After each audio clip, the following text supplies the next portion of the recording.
नमस्कार, टाइम 24 बिहार देख रहे हैं आप। मैं हूं शाहिद रजा।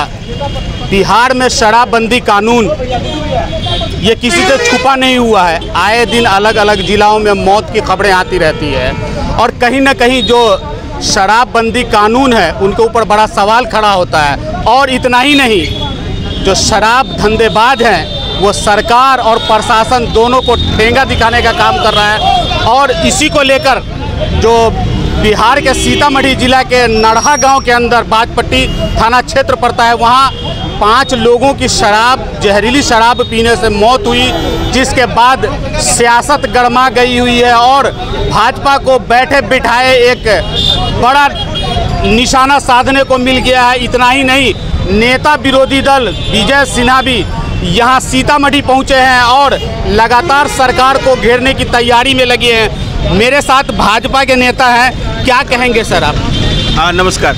ये किसी पर निशाना साधने की बिल्कुल बात नहीं है। जो यथार्थ है उसकी बात यहाँ हो रहा है। चाचा भतीजा की सरकार में जिस प्रकार से नरसंहार हो रहा है, इसको रोकने के लिए पूरे बिहार के दौरे पर जो है जो नेता प्रतिपक्ष हैं, जहरीली शराब पी करके अगर कोई मरता है तो उसकी जवाबदेही सरकार की बनती है। सरकार को इसकी जवाबदेही लेनी भी चाहिए, क्योंकि आपने शराबबंदी किया है। और शराबबंदी में कहाँ इतना बड़ा कोर्ट है जिसके कारण जहरीली शराब बन रहा है या दूसरे राज्य से, दूसरे देश से इस जिला में आ रहा है। ये बहुत बड़ा जो है तो शर्मनाक विषय है।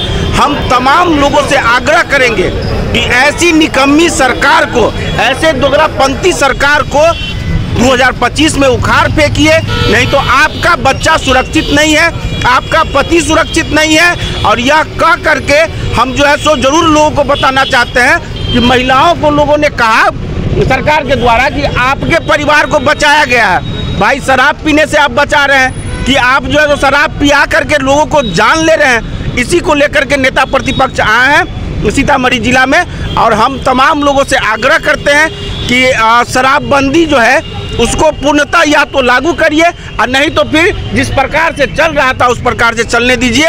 नरसंहार मत करिए। और तेजस्वी और नीतीश जी की सरकार तो यहाँ तक है कि कोई घटना हो जाता है तो उनको पता नहीं चलता है, पूछते हैं कि कहाँ घटना हुआ, हमको पता नहीं है। तो हम बता देना चाहते हैं इस मीडिया के माध्यम से, बाजपट्टी के नढ़ा गांव सीतामढ़ी में 5 लोगों की हत्या हुई है सरकार के द्वारा शराब जहरीली पिलाने से। यही कह करके हम जो है सो आप तमाम लोगों से आग्रह करेंगे 2025 में जरूर उखाड़ फेंके सरकार जी। तो इन्होंने सीधा कहा है कि बिहार के अंदर शराबबंदी कानून के नाम पे नरसंहार हो रहा है। एक तरफ बिहार के मुख्यमंत्री नीतीश कुमार लगातार शराबबंदी कानून को लेकर करके बड़े बड़े दावे कर रही है और बड़े बड़े हथकंडे भी अपना रही है, लेकिन शराब धंधेबाज उनसे 2 कदम आगे हैं और उनके सारे दावे और सारे वादे को खोखला साबित कर रहे हैं और उनके दावों की किस कदर हवा निकाल रहे हैं। ये सीतामढ़ी जिला के बाजपट्टी प्रखंड के नढ़ा गांव में हुआ, जहां जहरीली शराब पीने से 5 लोगों की मौत हो गई है। हालांकि जो जिला प्रशासन है वो 2 लोगों की पुष्टि की है और जो एक है जिसका जो जेरे इलाज है, वो जिसका इलाज चल रहा है और बताया जा रहा है कि उसकी भी आँख की रोशनी चली गई है। हालांकि इस मामले में 3 पुलिसकर्मी को सस्पेंड भी किया गया है, लेकिन सस्पेंड करने से क्या उन जो बेकसूर लोग थे, क्या उनकी जान वापस आ जाएगी? यहाँ विजय कुमार सिन्हा जो नेता विरोधी दल है वो भी पहुंचे हुए हैं। उन्होंने क्या कहा है वो भी सुनवा रहे हैं, आपको सुनी लीजिए। देखिए, इसके पहले दरभंगा में हुआ था जहरीली शराब से मौत और दरभंगा से समस्ती ये सीतामढ़ी पहुंचा, छपरा, गोपालगंज, सिवान, ये सरकार द्वारा संपोषित नरसंहार है। और सरकार पूरी तरह से दारू माफिया के आगे लाचार और बेबस है। सत्ता में बैठे लोग दारू माफिया को संरक्षित कर रहे हैं। इनका पुलिस प्रशासन कहीं न कहीं उसके साथ मिल करके आज लोगों की मौत के मुंह में सुला रहे हैं। जहरीली शराब के नाम पर भारतीय जनता पार्टी जब सड़क से सदन तक लड़ा तो इन्होंने मुआवजा का घोषणा किया। ये मुख्यमंत्री उप मुख्यमंत्री कहते थे जो पिएगा सो मरेगा, लेकिन इनको हम लोगों ने विवश किया और मुआवजा का घोषणा किए, लेकिन 4 लाख की मुआवजा जिंदगी से ज्यादा महत्वपूर्ण नहीं है। आज जिन गरीबों का जिंदगी गया है, अभी हम जा रहे हैं उस परिवार से मिलने के लिए। जो दोषी है, चाहे थाना प्रभारी हो या उच्चस्थ पदाधिकारी, उसकी संपत्ति जब्त कर उस पर हत्या का केस चले।